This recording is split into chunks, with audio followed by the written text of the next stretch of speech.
আমি শাইলা শহীদ। আমি কাজ করছি international centre for climate change and ডেভেলপমেন্টে as a senior adviser climate change DRR and gender. একই সাথে আমি জড়িত আছি জাতিসংঘের দুর্যোগ ঝুঁকি হ্রাসের যে অফিসটি আছে, ইউনাইটেড নেশনস ডিআরআর, ইউএনডিআরআর, তার স্টেক হোল্ডার এঙ্গেজমেন্ট মেকানিজমের একজন অ্যাডভাইজারি বোর্ড মেম্বার হিসেবে। আমি দীর্ঘদিন থেকেই জলবায়ু পরিবর্তন, দুর্যোগ ঝুঁকি হ্রাস এবং আমাদের এই উন্নয়নের যে সুফলের কথা আমরা বলি, সেখানে নারী ও পুরুষের সাম্যতা নিশ্চিত করার জন্য সব ক্ষেত্রে যাতে সুফল সমভাবে প্রত্যেকটা জনগোষ্ঠী তার ফলাফল ভোগ করতে পারে, সেজন্য কাজ করে যাচ্ছি। আজকে আমরা কিন্তু একটি অস্বাভাবিক সময়ের মধ্য দিয়ে যাচ্ছি। পুরো পৃথিবীব্যাপী এই করোনা ভাইরাস মোকাবেলার কারণে পুরো পৃথিবী আসলে বেশ অনেকটা সময় ধরে ব্যাপক পরিসরে থমকে আছে। আর যখন আমরা কথা বলছি, আমাদের দিকে কিন্তু ধেয়ে আসছে ভীষণ প্রলয়ঙ্করী ঘূর্ণিঝড় আমফান। এই ঘূর্ণিঝড়টি আজ আমরা জানতে পারি যে প্রায় 190 কিলোমিটার বেগে এসে ধেয়ে আসছে বাংলাদেশের দিকে, বাংলাদেশের দক্ষিণ পূর্ব এবং দক্ষিণ পশ্চিমাঞ্চলের প্রান্ত দিয়ে। মূলত আমরা যখন এই করোনা মোকাবিলা করছি, একই সাথে কিন্তু আমরা আসলে বলা যায় আমরা একটা ত্রিমুখী চ্যালেঞ্জের মধ্য দিয়ে যাচ্ছি এবং ত্রিমুখী যে ক্রাইসিস আমরা এটাকে বলি, ট্রিপল ক্রাইসিস। আমাদের যেমন আছে দারিদ্রতা, আমরা মহামারীর মোকাবিলা করছি, একই সাথে আমাদের রয়েছে জলবায়ু পরিবর্তনের ঝুঁকি এবং দুর্যোগ ঝুঁকি। সো এই দুর্যোগ ঝুঁকিকে মোকাবিলা করার জন্য আসলে এই মুহূর্তে আমাদের করণীয় কি? আমরা যদি দেখি যে বাংলাদেশ দিকে তাকালে, বাংলাদেশ আসলে বেশ অনেকদিন থেকে সামাজিক এবং অর্থনৈতিকভাবে নিম্ন আয়ের দেশ থেকে সে বর্তমানে কিন্তু একটা মধ্য আয়ের দেশের দিকে পরিচালিত হচ্ছে। আমরা হাঁটি হাঁটি করে পা বাড়াচ্ছি। কিন্তু আমরা যখন দুর্যোগ মোকাবেলায় দিকে ফিরে আসি, আমরা জানি করোনার সময়টার মধ্যে সরকার ইতিমধ্যে বিভিন্ন ধরনের প্রণোদনা প্যাকেজ ঘোষণা করেছে। চারিদিকে কিন্তু এই যে সময়টা আমরা পার করে এসেছি, ভীষণ রকম একটা অস্থির ভাব, আমাদের অর্থনৈতিক মন্দা দেখা দিয়েছে, আমাদের দরিদ্র জনগণ এবং চারিদিকের মানুষ ভীষণ দুর্দশাগ্রস্ত। একই সাথে মানুষের ক্ষুধা দারিদ্র্যের হার কিন্তু এই 2-3 মাসের মধ্যে ভীষণ রকম ভাবে বেড়ে গেছে। এটা শুধুমাত্র বাংলাদেশের চিত্র নয়, এই সমগ্র চিত্রটা আমরা পুরো পৃথিবীব্যাপী দেখতে পাচ্ছি। সেখানে আসলে আমাদের সকলেরই অনেক ধরনের ভূমিকা আছে। আমরা এই মহামারীর জন্য পুরো পরিস্থিতিটা আমাদের জন্য নতুন, কিন্তু দুর্যোগ ঝুঁকি মোকাবেলায় এবং জলবায়ু পরিবর্তনের প্রভাব মোকাবেলায় বাংলাদেশ কিন্তু বিশ্বের প্রায় চ্যাম্পিয়ন হিসেবে কাজ করে যাচ্ছে। আমাদের ছোট ছোট অনেক সাফল্যের গল্প আছে, যেখানে কিন্তু মূল কেন্দ্রবিন্দু হচ্ছে আমাদের স্থানীয় জনগণ এবং তৃণমূল জনগোষ্ঠী। তারা কিন্তু তাদের নিজের সর্বোচ্চ দিয়ে সবসময় ঝাঁপিয়ে পড়ে দুর্যোগ মোকাবেলায় এবং চেষ্টা করে সেটাকে মোকাবিলা করে কিভাবে আবার নতুন জীবনে ফিরে আসতে পারে। আমরা যে রেজিলিয়েন্স বিল্ডিং এর কথা বলি, সেক্ষেত্রে এই মুহূর্তে আমরা যদি তাকাই, তাহলে আমাদের দেখতে হবে যে আমরা আসলে কয় ধরনের হ্যাজার্ড কিংবা ঝুঁকিকে আমরা একসাথে মোকাবিলা করছি। আমাদের আছে করোনা এবং ঘূর্ণিঝড় আমাদের দিকে ধেয়ে আসছে, তার উপর আছে দারিদ্রতা, মানুষের হাহাকার। সেখানে আমাদের আসলে করণীয় ক্ষেত্রে দেখতে হবে যে আমাদের মন্ত্রণালয়গুলো কিভাবে কাজ করছে। আমাদের দুর্যোগ মন্ত্রণালয় আছে, আমরা যদি দুর্যোগ ঝুঁকি হ্রাসের কথা বলি, এবং একই সাথে আমরা দেখছি যে আমাদের স্বাস্থ্য মন্ত্রণালয়ে এবং আমাদের যে IDCR আছে, তারা সমন্বিতকরণের মাধ্যমে এই মহামারীর জন্য নিয়মিত সংবাদ দিয়ে যাচ্ছেন, জনগণকে তথ্য দিয়ে যাচ্ছেন এবং তারা আমাদেরকে আপডেট জানাচ্ছেন। দেশের দিকে যদি ফিরে আসি, আজকেও কিন্তু আমরা দেখেছি যে আমাদের সর্বোচ্চ সংক্রমণের হার কিন্তু ধীরে ধীরে বাড়ছে। এই অবস্থায় আসলে আমরা যে সামাজিক দূরত্ব রক্ষা করার কথা বলছি, দুর্যোগ আমাদেরকে যখন হানা দিচ্ছে আমাদের দোরগোড়ায়, সেই মুহূর্তে আমাদের করণীয় কি?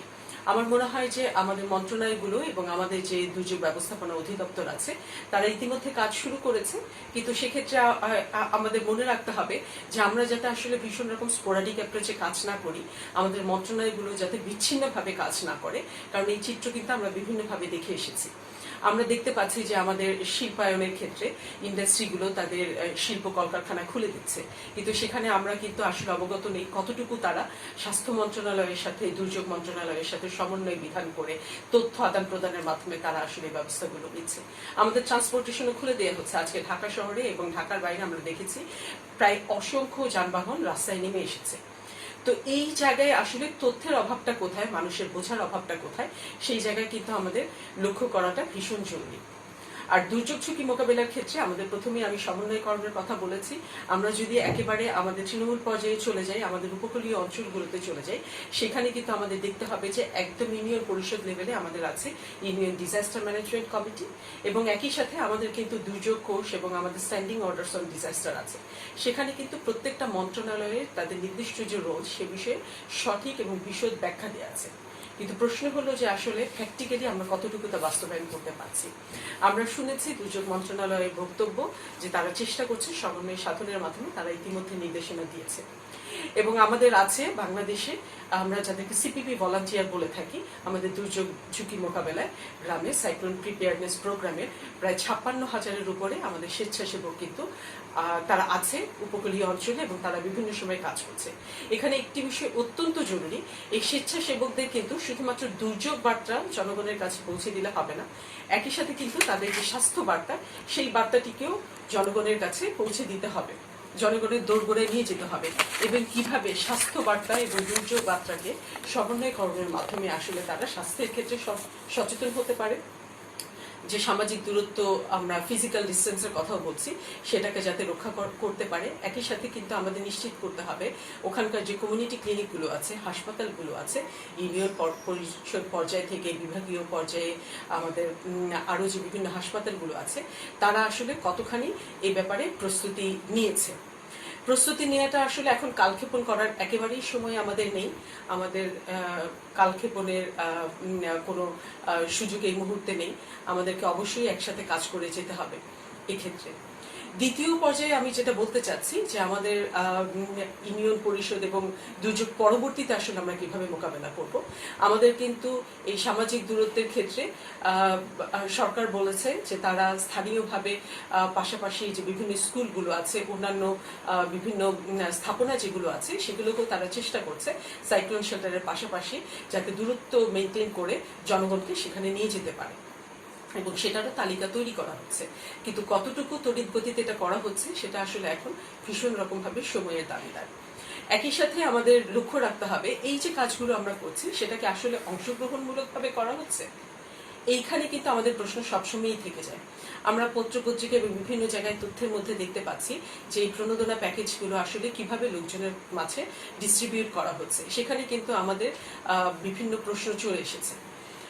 তো সেই প্রশ্নের জায়গা থেকে আমার মনে হয় যে আমাদের যে ইউনিয়ন ডিজাস্টার ম্যানেজমেন্ট কমিটি আছে স্থানীয় পর্যায়ে, স্থানীয় সরকার আবহাওয়া বার্তার যে রেগুলার তথ্য যে আছে সেই তথ্যটাকে একসাথে নিয়ে স্বাস্থ্য মন্ত্রণালয়ে আমাদের পানি এবং স্যানিটেশন যারা নিশ্চিত করে সেই তার দায়িত্বে এখানে যারা আছে, এবং একই সাথে দুর্যোগ ব্যবস্থাপনা অধিদপ্তরে যে লোয়ার টিয়ারগুলো আছে সবাইকে কিন্তু একসাথে এই মুহূর্তে কাজ করতে হবে এবং বাড়িয়ে দিতে হবে সহযোগিতার হাত।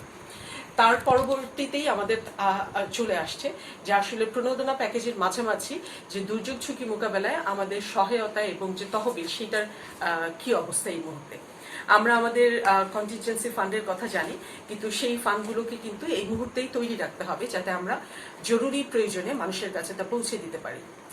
ঘূর্ণিঝড় আমফান কিন্তু ভীষণ প্রবল বেগে ছুটে এসছে, এবং একই সাথে আমাদেরকে কিন্তু তৃণমূল পর্যায়ে যে সংগঠনগুলো আছে, নারীদের যে সংগঠনগুলো আছে, আমরা আবারও বলছি যে আমাদের টার্গেটিং এর ক্ষেত্রে সুনির্দিষ্টভাবে যারা সবচেয়ে বেশি ঝুঁকিপূর্ণ সেই জনগোষ্ঠীকে এবং সেই ব্যক্তিটিকে আমাদেরকে কিন্তু তুলে আনতে হবে সাহায্যের জন্য, তার কাছে আমাদের পৌঁছাতে হবে।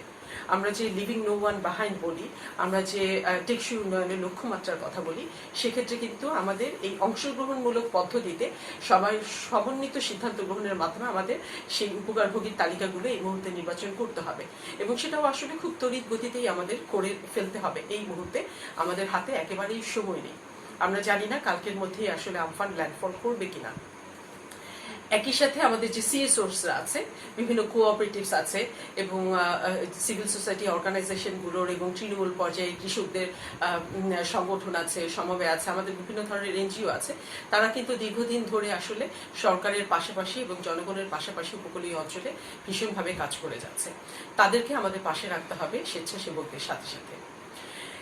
এখন প্রশ্ন আসে দুর্যোগ মোকাবেলার এই প্রস্তুতির ক্ষেত্রে আমরা জনগণের কাছে কিভাবে বার্তাটা দিচ্ছি, বিশেষ করে তারা তাদের সম্পদ কিভাবে সংরক্ষণ করবে, তারা তাদের গবাদি পশু, তাদের ফসলের যে ক্ষতি হবে, যেটাকে আমরা ইমিডিয়েট ক্ষতির ঝুঁকির কথা বলছি, সেই জায়গাগুলোতে আসলে সঠিক দিক নির্দেশনা এবং লোকাল ডায়ালেক্টে তাদের কাছে পৌঁছে দেওয়া ভীষণ জরুরি। আমি এই মুহূর্তে নিশ্চিত নই কতজন মানুষের কাছে আসলে আমাদের আর্লি ওয়ার্নিং যে বার্তা সেটা পৌঁছে গেছে দুর্যোগের ক্ষেত্রে, এবং দুর্যোগের যে সতর্কতা বার্তার কথা আমরা বলি তারও আসলে বিভিন্ন ধরনের অর্থ আছে, সেই অর্থগুলো তারা ঠিক মতো বোঝে কিনা। এবং আমরা সবার হাতে কিন্তু মোবাইল দেখলেও অনেক সময় আমরা দেখি যে নারীদের কাছে কিন্তু আসলে সঠিকভাবে সেই তথ্যগুলো পৌঁছায় না। তাই স্বেচ্ছাসেবকদের কিন্তু এই বিষয়ে লক্ষ্য রাখতে হবে। তার পরবর্তীতে আমরা দেখি যে আমাদের দুর্যোগ মন্ত্রণালয় দীর্ঘদিন ধরে সামাজিক নিরাপত্তা বলয় নিশ্চিত করবার জন্য কাজ করে যাচ্ছে। আমাদের সোশ্যাল সেফটি নেটসের যে আওতাগুলো আছে, বিশেষ করে দুর্যোগ মন্ত্রণালয়ের যে ব্যবস্থাগুলো তারা প্রতিনিয়ত করে যাচ্ছে দীর্ঘ দশকের উপরে, তার মধ্যে একটি আছে ফুড ফর ওয়ার্ক, খাদ্যের বিনিময়ে সহায়তা কর্মসূচি, আমাদের ইজিপিপি আছে, employment generation for poor people, এই প্রোগ্রামগুলো আছে। এবং একই সাথে আমরা কিন্তু জলবায়ু এবং দুর্যোগ সহিষ্ণু সামাজিক নিরাপত্তা বলয়ের কথাও এখন বলছি, যেটাকে আমরা অ্যাডাপটিভ সোশ্যাল প্রোটেকশন বলে থাকি। সেইখান থেকে কিন্তু জরুরি ভাবে আমাদের এখনই ঠিক করতে হবে যে আমাদের কোন কোন তহবিলের মাধ্যমে কোন কোন সহায়তা কোন কোন এলাকায় পৌঁছে দিতে হবে। আমাদের সবচেয়ে ভালনারেবল জোনগুলোকে এই মুহূর্তেই আইডেন্টিফাই করে নিতে হবে। তো এইভাবে আমার মনে হচ্ছে যে দুর্যোগ মন্ত্রণালয় কাজ করছে, কিন্তু আমাদের কিছু দুঃখের বিষয়ও আছে। আমরা জানি যে বাংলাদেশ সরকার এবং দুর্যোগ মন্ত্রণালয় আমাদের একটি ডিজাস্টার ম্যানেজমেন্ট ইনফরমেশন সেন্টার ছিল, যদিও এটা এখনো তেমনভাবে অ্যাক্টিভ নেই। অবশ্য মোবাইলের মাধ্যমে আমরা তথ্য অ্যাক্সেস করতে পারি, তথ্যে গ্রহণ করতে পারি দুর্যোগ এবং এই সতর্ক বার্তাগুলো আমাদের কখন কি পরিস্থিতি এবং পদক্ষেপে গ্রহণ করতে হবে। এই এত কিছুর পরেও দিক নির্দেশনা থাকার পরেও কিন্তু আমরা আসলে মাঝে মাঝে পিছিয়ে পড়ি। তো আমাদের সময় এসেছে এই মুহূর্তে যে এই বিষয়টাকে আসলে আমরা কিভাবে জরুরি ভিত্তিতে সমস্ত প্রস্তুতি গ্রহণ করে আমাদের স্বেচ্ছাসেবকদের কথা বলি, এবং বিশেষ করে রাষ্ট্রে যারা বিভিন্ন ধরনের দায়িত্বের মধ্যে আছেন দুর্যোগ ব্যবস্থাপনার ক্ষেত্রে এবং অন্যান্য স্থানীয় সরকারের ক্ষেত্রে, তাদেরকে কিন্তু আসলে এই মুহূর্তে সেই উপকূলীয় অঞ্চলের কাছাকাছি চলে যেতে হবে এবং সমস্ত কিছু কিন্তু আসলে আমরা নিশ্চিত করাটা এখন সময়েরই দাবি। আমরা নিশ্চয়ই এই মুহূর্তে চাইবো না যে করোনা মহামারী মোকাবেলার পাশাপাশি যারা একটা দুর্যোগ এসে আমাদের উপর চেপে বসুক, এবং আমরা অনেকগুলো মৃত্যু দেখার জন্য আসলে এই মুহূর্তে প্রস্তুত নই। আমরা পুরো পৃথিবীব্যাপী আমরা জানি যে করোনা আসলে আমাদের ঘরে ঘরে ঢুকে গেছে। এখন প্রতিদিন আক্রান্তের সংখ্যা বাড়ছে, আমাদের সবাই ভীষণ ভারাক্রান্ত অবস্থায় আছে। যে যার পাশ থেকে আমরা চেষ্টা করছি মানুষের কাছে সাহায্য পৌঁছে দেওয়ার জন্য, কিন্তু একই সাথে আমরা অবশ্যই যাতে চেষ্টা করি আমরা বিভিন্ন বিভাগীয় পর্যায়ে উপকূলীয় অঞ্চলে যারা যারা আছি, আমাদের যে রেসপন্সিবল সংস্থাগুলো আছে সর্বস্তরে, তারা সবাই যাতে এই দুর্যোগে হাত বাড়িয়ে দিই এবং চেষ্টা করি মহামারী মোকাবেলার পাশাপাশি কিভাবে আমরা দুর্যোগ ঝুঁকি মোকাবেলায় একসাথে কাজ করতে পারছি, এবং তার পরবর্তীতে দুর্যোগের পরবর্তীতে আমরা কিভাবে আসলে নতুন করে লাইফ রিবিল্ড করতে পারি রেসিলিয়েন্সের জন্য। যে নিউ নর্মালের কথা আমরা বলছি, সেই নিউ নর্মালটাকে কিন্তু আসলে আমরা একই রকম সাম্রাজ্যবাদ পুঁজিবাদের মধ্যে পড়ে গিয়ে একই রকম ভাবে দরিদ্রদেরকে আমরা ঝুঁকিপূর্ণ জনগোষ্ঠীকে সিদ্ধান্ত গ্রহণে তাদের অংশগ্রহণ যদি আমরা নিশ্চিত করতে না পারি, তাহলে কিন্তু আসলে সেই নিউ নর্মালের কোনো সঠিক অর্থই আমরা খুঁজে পাবো না। তাই আমি আশা করছি যে আমরা সবাই এগিয়ে আসবো এবং সঠিকভাবে এই দুর্যোগ মোকাবেলার জন্য কাজ করতে পারবো। এবং একই সাথে আমার মনে হচ্ছে যে এটি হতে পারে আমাদের জন্য একটা বড় লার্নিং, বড় শিক্ষা।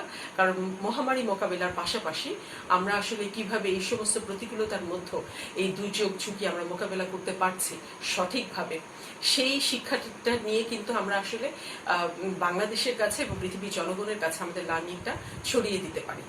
একই সাথে যে আমরা আসলে হয়ে উঠতে পারি দুর্যোগ মোকাবেলায় চ্যাম্পিয়ন। আমরা চ্যাম্পিয়ন আছি, কিন্তু আমাদের নিশ্চিত করতে হবে যে একটি মানুষের মূল্য অত্যন্ত মানুষের জীবনও অত্যন্ত মূল্যবান।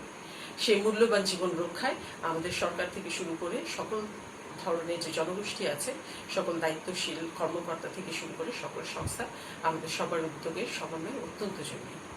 আমি আশা করছি একটি করোনা মুক্ত এবং দুর্যোগ ঝুঁকি মুক্ত বাংলাদেশ আমাদের সবাইকে ধন্যবাদ।